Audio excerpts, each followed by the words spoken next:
The Obama administration today has announced change in the nation's policies on illegal immigration. He has announced today that he's giving amnesty to about 800,000 illegal immigrants. Now, notice I didn't say that he would push for a change in the nation's policies. He's not trying to get this through Congress. He is just, in a breathtaking fashion, seizing power. This is exactly what a dictator does, not an American president. We are a constitutional republic.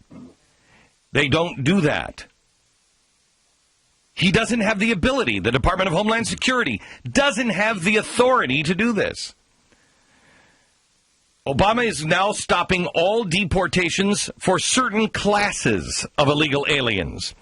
Essentially, he is going to put in place the DREAM Act without dealing with the hassles of debating it, voting it, discussing it, even writing an executive order. He's just doing it. The Obama administration is going to stop deporting and begin granting work permits to younger illegal immigrants who came to the U.S. as children and has since led law-abiding lives. Under the administration's plan, illegal immigrants will be immune from deportation if they were brought to the United States before they turn 16 and are younger than 30. If they have been in the country for at least 5 continuous years. Now, wait a minute. If you were brought here before you were 16 and you're younger than 30, why not those who were brought here at 15 and are now 50? Why 16 to 30? Kick them out. They're different. I love that, too. You have to be able to stay in the United States for 5 consecutive years. So you have to be a consistent lawbreaker to get this benefit. If you happen to go home in between, then no, of course not. I want you to see this for exactly what this is. Instead of having to spend $100 million on Spanish radio and television trying to mobilize the Hispanic vote, trying to get your progressive leftist out-of-control Hispanic, like La Raza and worse, those organizations trying to convince them that they should be behind you, instead of spending all that time and money, Obama has just seized control of our legislative process and is unilaterally enacting an incredibly controversial proposal to give immunity from the laws to what he hopes will be a reliable voter. This is pandering on a scale this country has never seen before, and this is a dictatorship.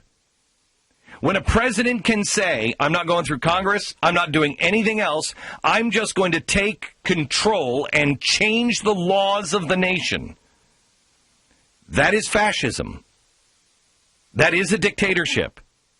Make no mistake, what we said would happen 3 years ago has just happened today. We said, Congress, you better be careful because you are being made irrelevant. He's not going to use you. It's not even executive order. He's just doing it through the Department of Homeland Security. Meanwhile, the Janet Napolitano is telling us that the border is now better than it's ever been. That is an out-and-out outrageous lie. This is one of the most important topics of our lifetime, what's happening on the border. It is a war zone. It is worse than a war zone. What's happening in Pakistan on the border, what's happening in Iraq on the border, is not as bad as what's happening in our own country on our border. We lay this out in cowards, and the cowards in Congress won't deal with it. The cowards in the media won't deal with it. The cowards in the Oval Office won't deal with it. President Barack Obama is a coward. He knows he can't make the case. He knows you'll never go for it. And so he just takes it. It's one thing to say that that's a mark of a courageous man, just moving forward. Not when you have all of the power. not when it's a move to give you even more power. It's the act of a coward. Based on every crazy thing like news reports and word of border guards, words of eyewitnesses, what's happening on the border is out of control. We go over the accounts of the violence in the United States related to the drug war that aren't even recorded. For example, look at the brilliant minds our government, these brilliant people, the best and brightest among us, they call spillover violence. Spillover.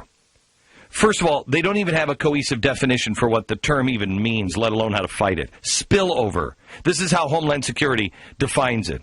Spillover violence entails deliberate, planned attacks by the cartels on U.S. assets, including civilian, military, or law enforcement officials, innocent U.S. citizens, or physical institutions such as government buildings, consulate, or businesses.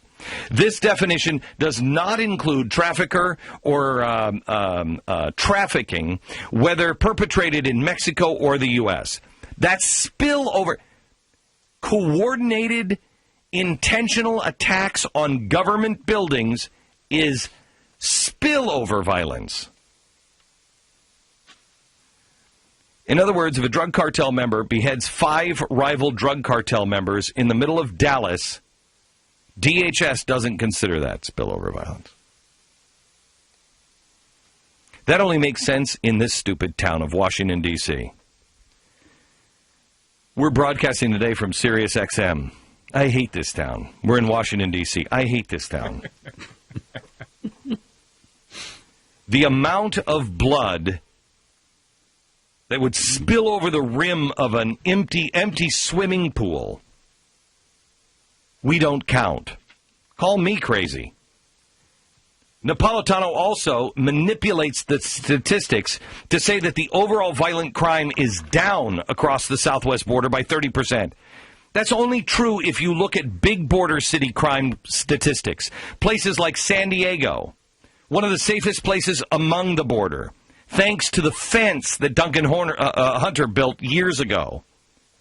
Napolitano and the Department of Homeland Security are cowards because they hide behind the misleading numbers instead of acknowledging how dire the situation on the border is. And this president has just made it worse. In Cowards, we tell you the truth about the border. A 6-year-old boy kidnapped from his Las Vegas home at gunpoint because his grandfather owned a cartel he owed him more than $100 million. We tell you the story about the 5 men who were tortured and killed by having their throats slit in northern Alabama. Hidalgo County, the sheriff's deputy in Texas, shot 3 times because he was trying to stop a kidnapping. We could go on and on and on, and we do in Cowards. What needs to happen is that anytime individuals associated with Mexican drug cartels engage in violent criminal activity against anyone on U.S. soil, that needs to be documented so we know the truth. But we're not into documentation anymore. 50 pages of footnotes. You don't take my word for it. But if you look at the chapter on the drug cartels and what's really happening on our border and how Napolitano and Department of Homeland Security are criminally negligent at best for what is happening, and you tie that together with the information on the Muslim Brotherhood, and then you tie that together with a chapter on George Soros, and then you tie those 3 things together with what the president just did today, and you begin to understand what you're up against. You begin to understand who this president is. You begin to understand that many people in the United States government are either asleep at the switch or they're on the wrong side.